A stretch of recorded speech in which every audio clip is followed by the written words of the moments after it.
শোনাচ্ছি আমার লেখা মায়ের খোকা। আমার খোকার চিন্তা ভীষণ, কি হবে সে বড় হয়ে। কখনো ভাবে কমান্ডো, তো কখনো সাজে পুলিশ হয়ে।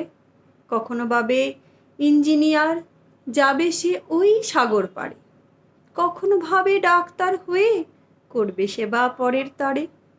আবার বলে হইমা যদি বিজ্ঞানী এই দেশের হয়ে, তখন ভাবে রকেট চড়ে মহাকাশে পাড়ি দেবে। হেসে ডাকি শোন বলি তবে, অভিনয়ে নাম দে রে তুই। সাজতে পাবি সবই তবে, ভাবনা কিছু থাকবে না ওই। এই তো ভালো মনের মাঝে আছে স্বপন হরেক রকম। বড় হলে জটিল মনে চিন্তা হবে অন্য রকম।